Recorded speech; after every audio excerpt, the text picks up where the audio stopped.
Hello and welcome to Leaving Nothing Undared, a podcast from Oblate School of Theology's Department of Continuing Education. I'm Antonio Frietze, your host. Oblate School of Theology's mission is to educate, form, and renew men and women to preach the gospel to the most abandoned. This mission applies to all who seek to deepen their faith and renew their imagination for the future of the church. That's why I'm so excited to speak to the authors of an upcoming book, Revisioning Spirituality, Human Transformation, and the Communal Imagination. Both of them members of the Oblate community. Father John Markey, Professor of Spirituality and Theology and Director of our PhD program, as well as Michael Ceragioli, MA Program Director in Spirituality and a doctoral student himself. Today we'll talk about their work together, the inspiration behind it, the process of developing this work, and what lies ahead for them on the horizon. Let's dive in. Father Markey and Michael, thank you so much for joining us. It's good to see you. Nice to be here. Thank you, Antonio. Good to be here. So this is a special pleasure for me because Michael, has become a dear friend of mine, and Father Markey was the first professor that I had here at Oblate. So to be able to share this experience about talking about the book that they've developed together is a really special experience for me. And that book is, pretty impressively titled. It's Revisioning Spirituality, Human Transformation, and the Communal Imagination. Could one of you please share with our audience, what is this book about? Yeah, I'll let John lead since he's the master of the big questions. So. It is what it says. Revisioning spirituality is just that. It means basically both things. Revision is to put it in a new perspective, a new frame of reference, vision, and it's also to revise. The spirituality as a discipline's been around as an academic discipline. Spirituality's been around for thousands of years. It's maybe even universal in its character. It may have been around as long as humans have. But as a discipline, academic discipline of study, it really emerges in Europe, maybe in the 1970s, late 60s or 70s.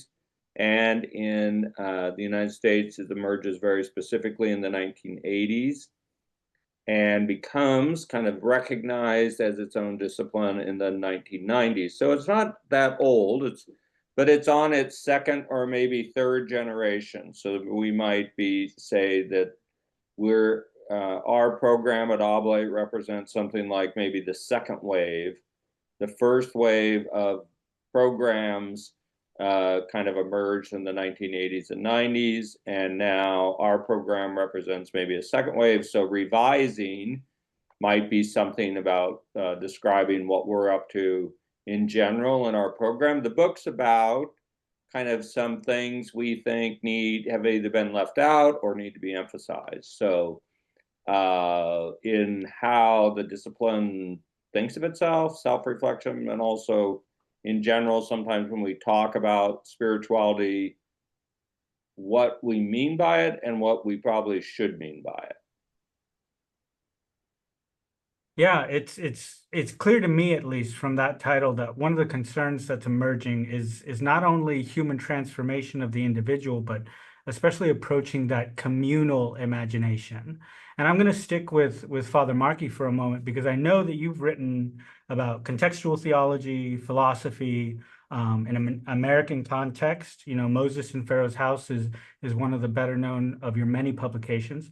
But I'm really curious, given that this is treating human transformation on the individual level and communal imagination as kind of a spiritual body, how does this theme, subject matter, and work build on what you've done in the past? Well, thank you, Antonio. Yes, a previous book, when I look at contextual theology, and contextual theology is locating theological reflection in a particular place, in a particular time, in a particular ethos. In this case, I'm kind of looking at U.S. culture in my own lifetime, say. And I point out that in many ways, that one of the challenges of doing theology in this culture is how radically individualistic it is, and how that individualism is rooted in a number of different historical and kind of choices and movements, but that the kind of radical individualism, and I call it radical because by the individuality is a really good thing. We really think that and believe even that God creates us as individuals. We each have our own soul, our own identity, autonomy and agency is a really important aspect of becoming fully human, fully adult, is to give people the capacity to really authentically become an individual. But if that individuality, it's always in the context of a community, and if you lose that sense of social and communal identity, or the community is seen as a problem that needs to be solved, or something that I need to get away from in order to achieve my autonomy and authenticity, over against community, then you end up often with not just a kind of imbalance in your individual personality in general, but you can end up actually in very dangerously what in the Christian tradition we refer to as sinful social way of life. And if the society is teaching you that the goal is to become more and more individualistic, not caring or relating to other human beings as a way of achieving your own autonomy, that's a very dangerous and ultimately disingenuous way of being authentically human. So this book in some ways builds on that in that it takes up the same issue, but not necessarily just in a US context, in general, in how we look at spirituality. It's important that, sometimes people will kind of, not just in the US, but especially in the US, reduce spirituality to being something that's over against religion or over against social and communal modes of religious expression or spiritual quest or spiritual identity. And they'll say, I'm spiritual but not religious. But the point is that to be genuinely spiritual is to be part of a communion of people, a society, and a social organization. Doesn't necessarily have to be an institution, but it does have you. It inherently is putting you in relationships with other people. That's an inherent part of being a human being, and so therefore, any authentic spirituality is inherently going to be social and communal. But sometimes we talk about spirituality as if the social and communal is merely derivative or secondary, and not that it's an essential almost or organizing part. Is that what you would say too, Michael? I mean, I think. Yeah, no, I was thinking this may be a good essential opportunity for me to jump in to talk about the continuity between these two projects, and then what distinguishes what we're doing in this new book, because in many ways we're following this tradition that was established on the theological scene by John's mentor back when he was a PhD student by the name of Donald Jelpy, which is a work of contextual theology, an effort to go back to American philosophical roots and understand thereby a kind of appropriate experiential, that is experience-based theological model of understanding. And so now the jump is, here we are at Oblate School of Theology in a spirituality program. And I think some of what my task was to work in between these figures, John and his mentor in this way, and look for this kind of not just an adaptation, but the way in which many of the ideas that were brought forward are finding a kind of home ground in spirituality. And so to look at our book, what we're doing a couple of things. So we had an initial subtitle, which was changed, and both the current subtitle and the earlier one, I think, are instructive as to the two levels on which this book is operating. The present subtitle, which I think is more all-encompassing, does a better job of getting to what we're after, is called Human Transformation in the Communal Imagination. So that is to say, from the vantage point of spirituality, how does, to use a classical word, conversion happen? What are the dynamics of the transformation of the individual? And our basic argument is that this can only be understood through a communal context, right? So bringing the community, out of the background and into the foreground. And what John didn't mention at the outset, which is actually his strength and where this book, I think, has the most to say, is that we're not just offering a kind of moral exhortation to consider the community, but these figures whom we're drawing upon, going back again to this American pragmatist tradition, are offering a metaphysics of community or philosophy of community.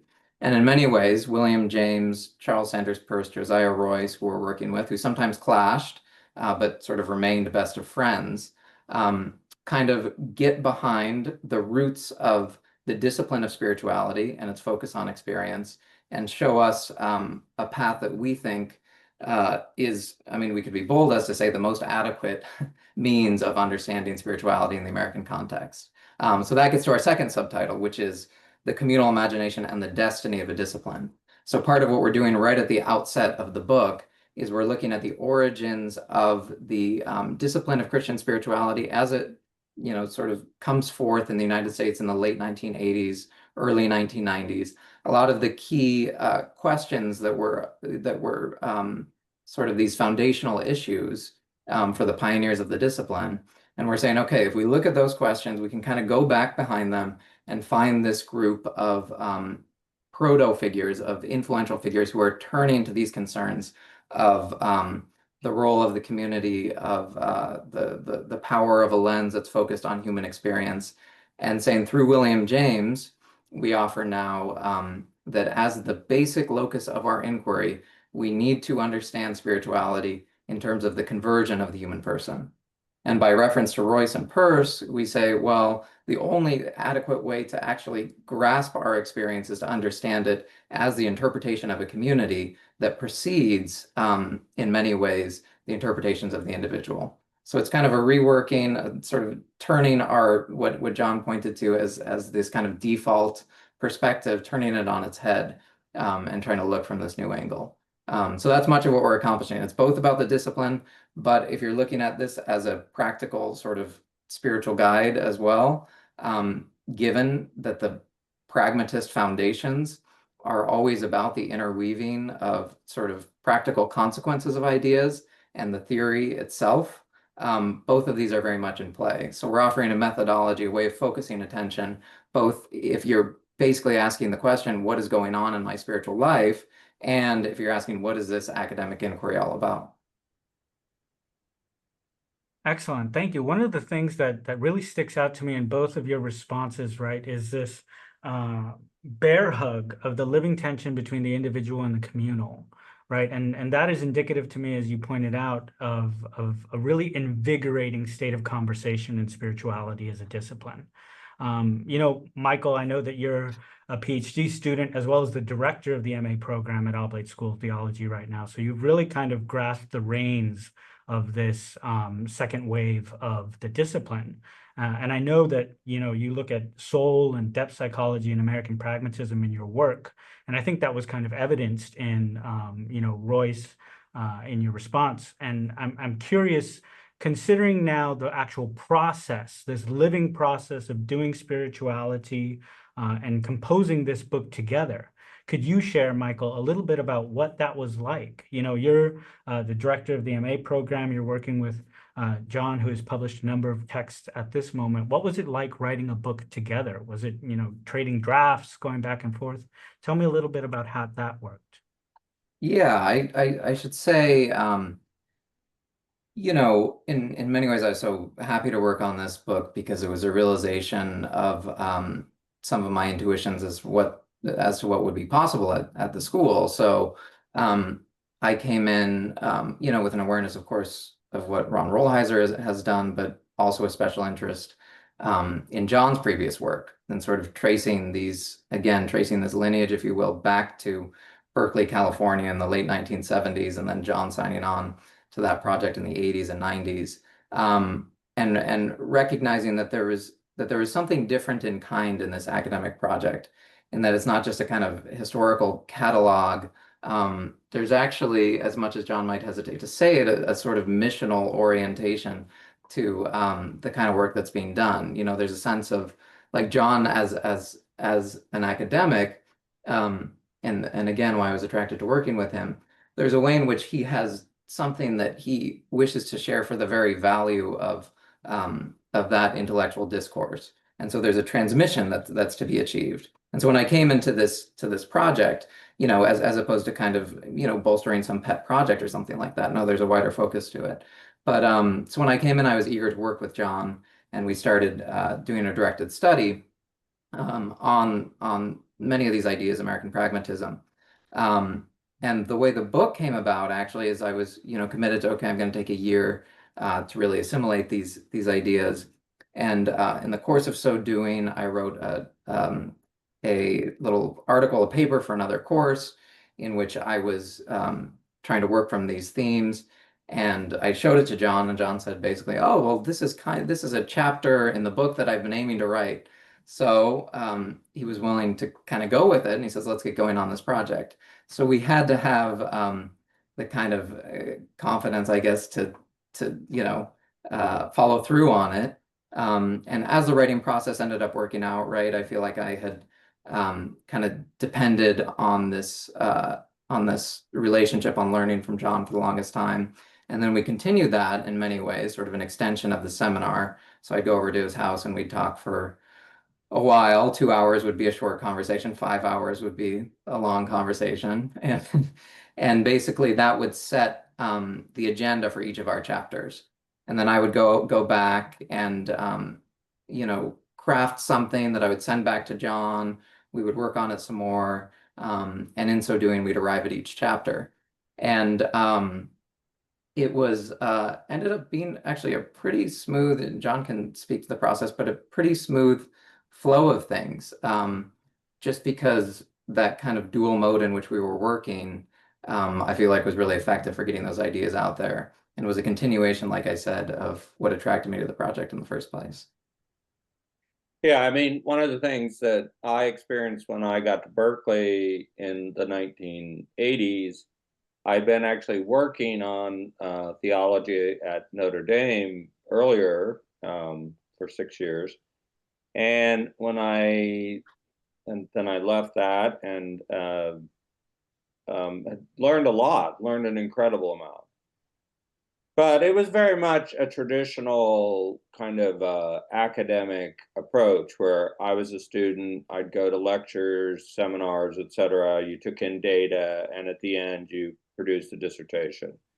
And part of the reason I left was just because I felt like, first of all, I was studying too much. Too much of the study I was doing was on me writing about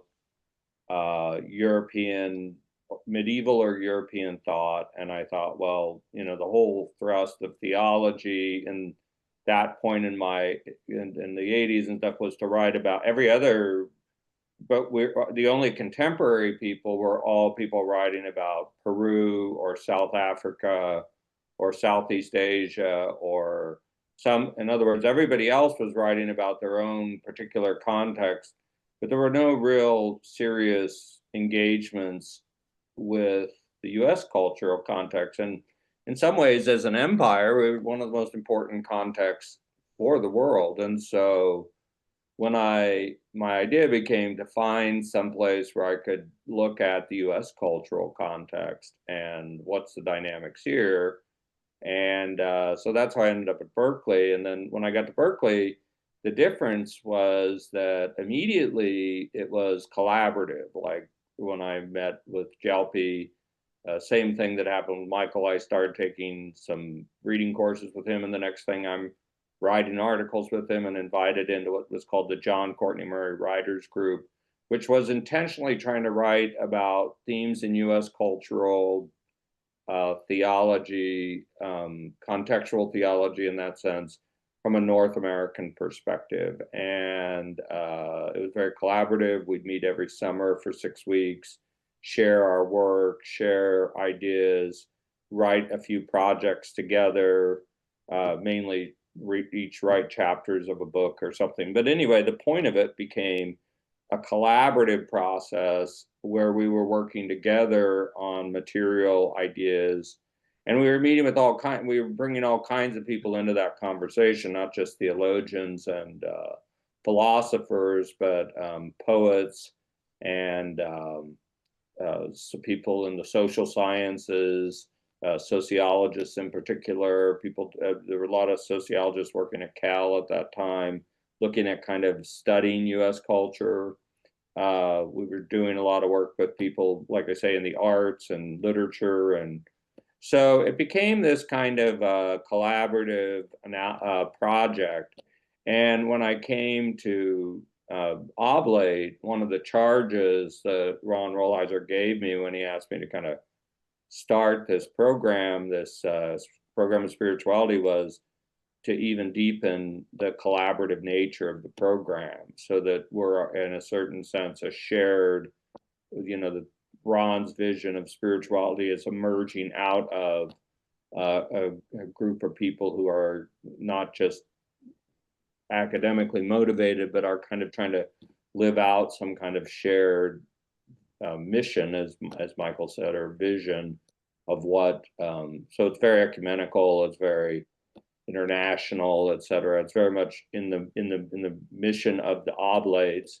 So yeah, and so the book kind of just grew out of the nature of the program, the nature of learning, and it itself is a kind of community project, right? I mean, in other words, we're living out a community that I was part of for 30 years, and initiating Michael and others into that project is also inherently going to lead to new ideas. That's the idea of collaboration, right? It's not just, it's that something new emerges. And that itself comes from Josiah Royce, who thinks that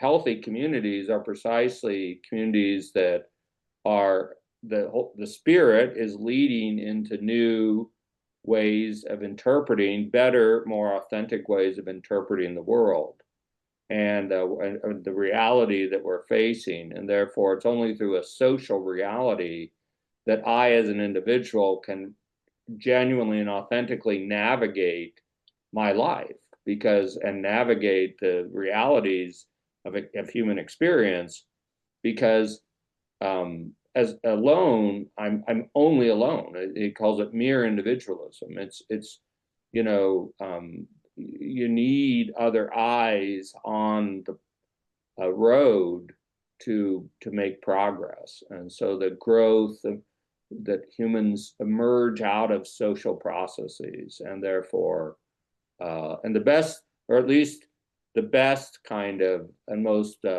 helpful interpretations of the world are going to come when you have multiple people working together to with a genuine shared vision about what the future could be if we were to work together.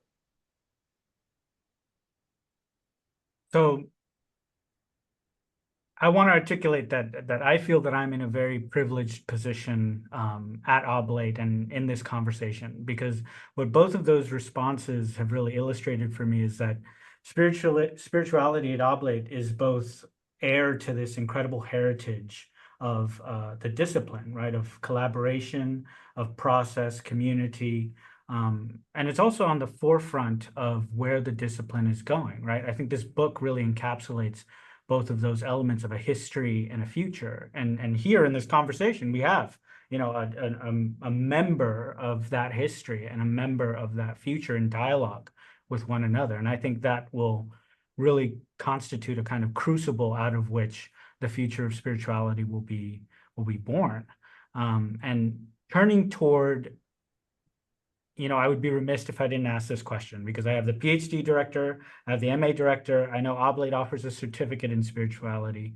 If there are folks listening to this conversation and saying, wow, this is exactly the kind of study and real kind of contribution to academic life and personal life that I'd be interested in devoting my time and energies to, what might I expect if I were to join the PhD program, join the MA program, or consider a certificate in spirituality here at Oblate? And I'll let either of you, be first at bat for this. Well, Michael, you've actually experienced it firsthand. I mean, more so maybe than I. I'm kind of, I don't know what would you say your experience of the program of it as a program? Because you've been to a couple other really good universities. What do you think? Yeah.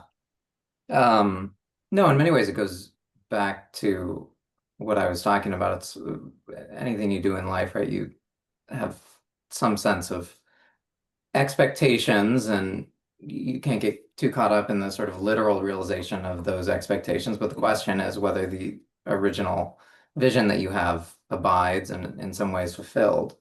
And so my source of attraction to OST, as opposed to basically anywhere else, and it was the only place I ended up applying to for that reason, is basically coming out of the thought that there really aren't well-worn grooves in the field of spirituality. I mean, the future remains an open question. As we said, Ron loves to go to the for good reason, to the line about the deep wells of the tradition that we're drawing from, which is very true, and that's what we're talking about with this project as well. Obviously, going back even to a different geographical and historical scene. So I appreciate that, as well as what I would say is you have to come into this program with a sense of genuine questions that you're following. There's no sort of stale path that essentially finds you in some kind of institutional groove as the end result or even the process of going through this program. So I knew that whatever I would have to do at Oblate would demand this kind of living engagement. It wouldn't be the kind of second order process, if you will, of just being obsessed with the artifacts that may land you in some sort of place as a more marketable human being or what have you. And so that's what's been realized. You have a collaborative vision. You have this kind of willingness of professors to kind of come over to the other side and not just teach, but obviously partake in these ideas. So yeah, students can expect some of that. But I would say that coming into any of these programs, there's the need for a kind of initial concern that arises from your own life circumstances, a bit of an initial fire. And if you have that, you'll have certainly plenty of willing partners to engage those questions of yours. Yeah, I think that was when I was at Notre Dame, it was great. I mean, I loved it. It wasn't like I was unhappy. I didn't leave because the weather was bad, although it was horrible. And I didn't even leave because I didn't like studying medieval thought or Karl Rahner or something. I actually loved all that. But if maybe it would have been a better career move to just stick it out, get my PhD from Notre Dame, and go write a book on Karl Rahner and go on and get a career. But there was also something about it that felt like I wanted something more experimental, something that was going to challenge me in a different way than just academically. And so, when I ended up at Berkeley was a challenge just to figure out how to register for classes. I mean, this is before computers, before anything's online. I mean, Berkeley's when I was there, 13 different seminaries, schools of theology, all this stuff spread out over the Bay Area. And so, you had to be willing to kind of engage the process in a real, with your own energy and vision, because otherwise no one was handing anything. There was no even exact process. You just kind of, but I had this opportunity to study. Then that's how I met Sandra Snyder's and got involved in this whole fascinating conversation about the discipline of spirituality as it was emerging. I met and worked with all kinds of other experts in different fields that I hadn't planned on studying at all, but it became significant and helpful to look at all this different stuff. And so when we started here at Oblate, it's been a rocky road institutionally, because we're a small place in the Southwest. We don't have, like Harvard's 350, almost 400 years old, and it has, $40 billion or something in endowment. And so therefore you get all the way to the end, you get a hat and a diploma, and you'll just get a job. And you'll learn things, you'll learn a lot, but this is, you have to be open, you have to be wanting to join in the process. This is not just show how smart you are at the end. It's the whole process is you engage in it. And each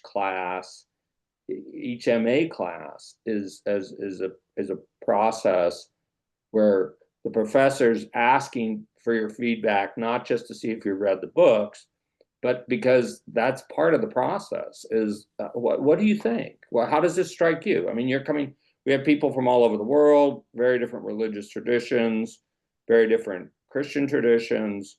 And it's very much asking them, like, what do you think? How does this match your experience? How's this different?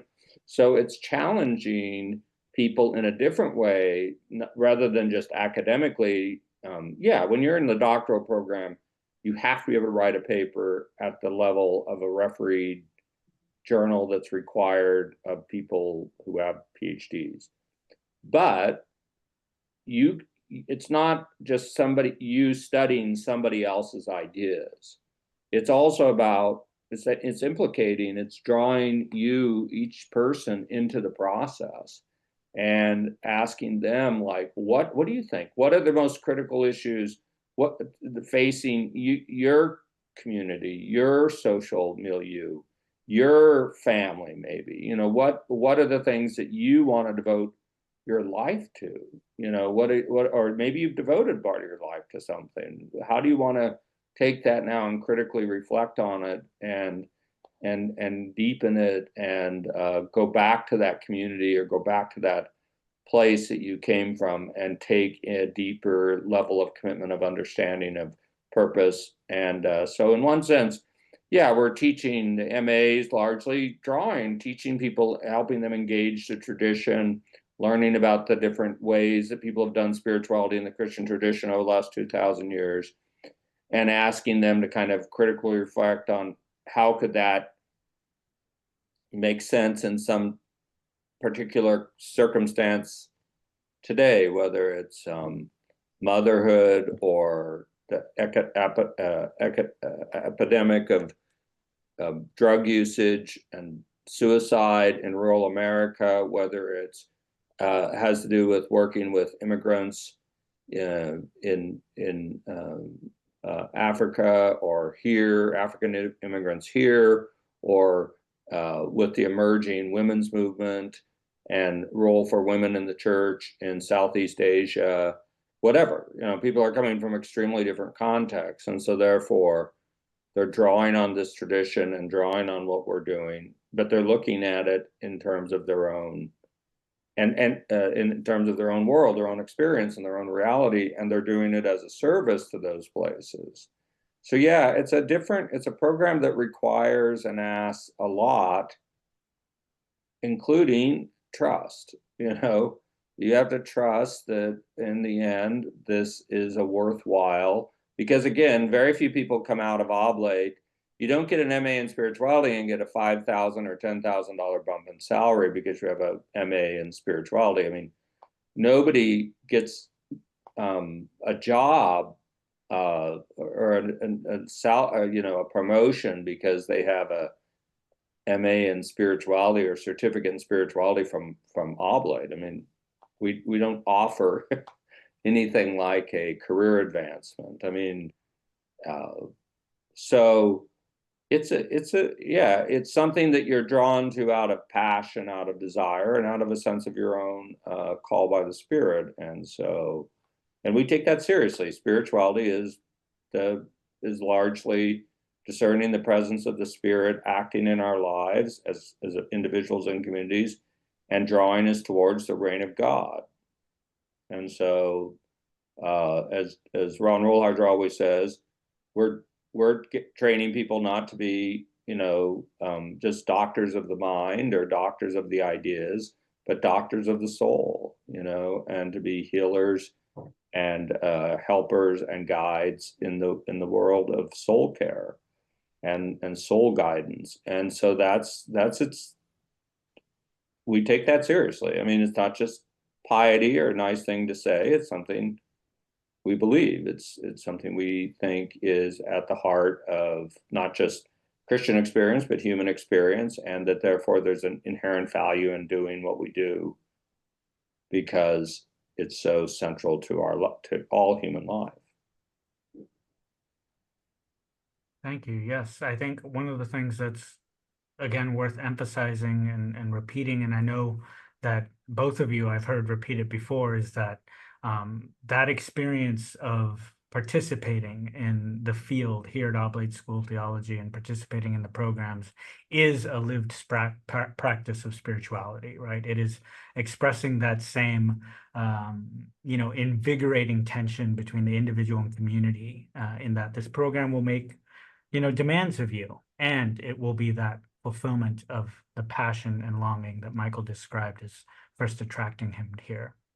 I have just two more questions for you guys, and I want to circle back to something Father Markey brought up in the early part of this conversation, and that was that spirituality, as we've described it today, stands in somewhat of a contrast to a society and culture that increasingly drives us towards individualism, kind of an over competitiveness, a real fracture in relationship with others. And I think that, a lot of our audience who may not yet be in Oblate spirituality program are longing for a kind of hope in the face of this fracas, right? And so I'd really love to hear from each of you, and perhaps we'll begin with Michael, about what gives you hope, both for spirituality as a discipline and for the church in our present context.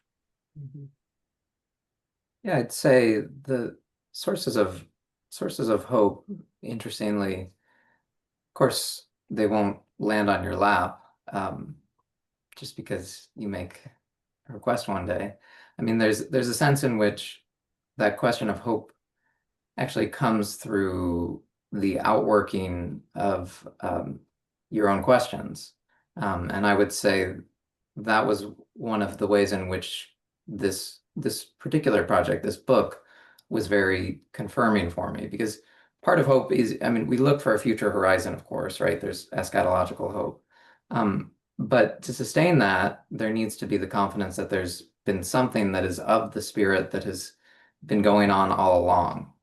And so in the process of working on this book and tracing some of these connections with the historical origins of the field of spirituality, recognizing the brave steps that previous leaders had taken, and the way that there's something that has come to pass that exists at Oblate in this present moment, I would say my source of hope is in the sort of continuity of the movements of spirit over time that, again, have to be looked for, in some ways have to be examined, have to be rooted out. And that's the fun of intellectual inquiry, or even historical inquiry in this way, is to have a means of making the interpretation that throws into relief the deeper lying motivations, if you will, or the deeper lying currents of life that have been driving these projects from the beginning. So yeah, my source of hope, I would say, goes back to the past and the foundation and the need for this kind of project, and remains rooted in, like I said, the sense of the future of being an open question, But whenever I've applied myself and seen others apply themselves, something opens up, a door opens for the future. Yeah, I mean, this goes back to even the book, my first book, or the book that we started talking about, the spirituality book. I write in there also, one of the problems in America, one of the challenges we face in America is this distinction between optimism and hope. Optimism is the idea that things will be fine, everything will work out, that if I just work a little harder, something good will happen, I'll prosper, and things will get better. And hope is hope that even if things don't get better, there's a future beyond the immediacy of life, and that we have some insight into it through revelation, through either in my own heart or in like Christian revelation, where we know the end of the story, we know how it turns out, we know that there's about the resurrection, and so that there's something beyond the immediate present that is final, that's in God's hands, etc. So hope is hope in God. It's not in that everything will be fine, that the economy will turn around, that whatever, that if I just work a little harder, I'll be able to get myself out of this mess. No, it's hope is hope precisely in things unseen, and it's hope in change, that things will change. And things will in fact change. I mean, that's the one thing we know, is that that life goes on and change goes on. And therefore, the capacity, the difference is, do I have some openness to the change and desire? Do I see it as an opportunity? And therefore, we call that type of change conversion, where it's directed towards some greater good in all kinds of aspects of my life. So hope is hope in change, but not just any change, that there's a change that is true, authentic, genuine, and real. But all change causes suffering. All change because it's change, and to live is to change, and to live deeply, to live according to the plan of God, is to change in ways that are as I say, are hopeful, but they're not necessarily optimistic. Sometimes Jesus makes it real clear that one of the things you have to be open to is death. You have to be open to letting go of your own expectations, as Michael said, your own powers, skills, your own expectations that you've already decided on, and being open to God and what God's future is. And so conversion is what I have hope in. And that's what the spiritual life's about. In almost every tradition that we've studied, they're about transformation. That's what I have hope in. And I have hope that there's a transformation out there that's guided by and directed to God. What I have hope in the church in general, meaning the Christian church, I think I have hope because, again, I think that ultimately the Holy Spirit, and not the Pope or some meeting of theologians or institutional body or something, is ultimately leading the church. I do have to say that in the last papacy, what really gave me hope was precisely to see, for the first time, maybe in history, but certainly in my own lifetime, and maybe in the last couple hundred years in the Roman Catholic Church, you saw a pope, the head of a church, the person responsible for a billion-person institution, publicly and openly change his mind after listening to real people. And that's a good thing. That gives me hope. That means that, because changing one's mind, being open through listening, through encountering the other, through empathy and compassion, to move beyond institutional rigidity and sclerosis, and to be open to change, growth, newness, that itself is what hope is. And so the fact that we saw a pope who's supposed to be, defending the institution and keeping it from changing, at least that's how we've thought of leadership in the Catholic tradition, that we saw him openly kind of in public say, yeah, maybe I need to rethink that, or no, well, maybe that's wrong. I don't know. I don't know really. Maybe we should think about that. Or, well, there's multiple ways of looking at this question. Maybe there's different ways than we've ever thought about before, and we need to consider those. And so for me, that's been a hopeful experience for the church. And so I'm hopeful about the project of synodality. I'm hopeful about the project of encounter that the previous pope and the current pope have embraced. And so that gives me hope in my own tradition. But in general, it also points to something maybe wider in the Spirit-led church, that the church in general, the communities might say, more and more communities might be open to change, and maybe a change. Certainly, any good conversion leads me into a future I didn't expect or imagine. And so I think there is a future out there that is unimaginable right now, and that the Holy Spirit will lead us and is leading us to it. And so my hope's the same hope that everybody's had before me, and most people will have after me, that really, I think, that we're not alone, that the Spirit is with us, that God's with us, and that we're being led, even sometimes in spite of our own best efforts to stop it, that we're being led one way or another into the reign of God. So that may sound pious, but that's what I think. So Thank you. I think that both of those responses are sorely needed, and the more that we can reiterate them to our communities, I think the better and the closer to the reign of God we'll be. By way of my final question, I do want to push a little further on the Spirit-led theme that emerged in these responses, and that is to ask you, the Spirit leads the church as much as it can lead us in our individual lives. And is it leading you all to any new projects or anything you're excited personally in your work on the horizon? I'd say, from what I can tell, I won't answer for John, but I do think there's some interaction between the directions we're both going in. So I'm working for my dissertation now on the discourse on the soul established by James Hillman, who's a Jungian or post-Jungian depth psychologist.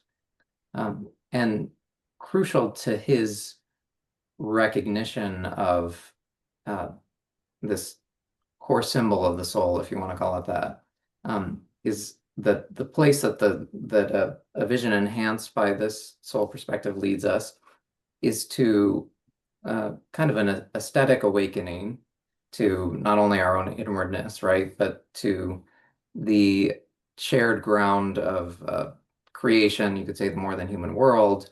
Hillman uses the language of the soul of the world. We can talk about how to appropriate that or how to work with that from a Christian perspective. But the point being is, I think the direction that we're leading in, which is always what we had, both of us in different ways, again, what we had on the table for this book is several chapters on aesthetics in the original plan that we just had to chop off.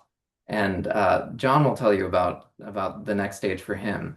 But I'm just feeling the prompting in that direction, and that whatever different paths we're going off along here, I think there's going to be a convergence down the line.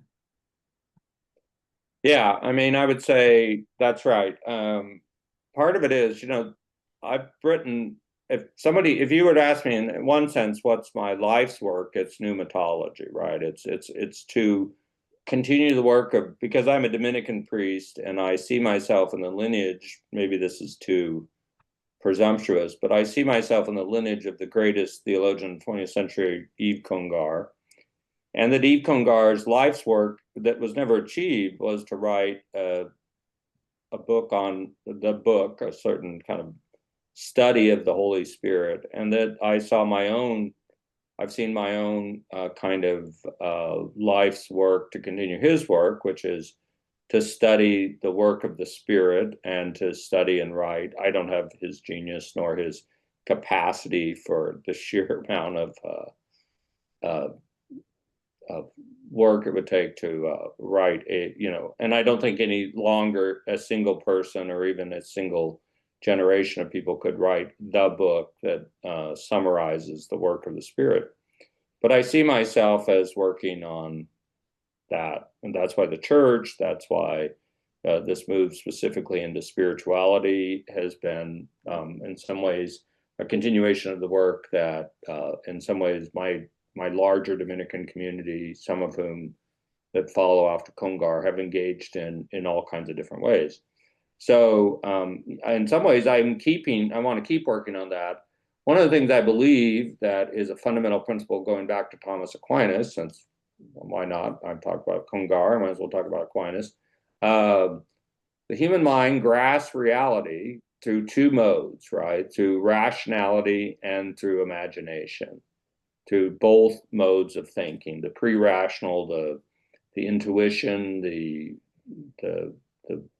part of our mind that has feelings and dreams and visions, and the part of my mind that thinks in terms of logical inference.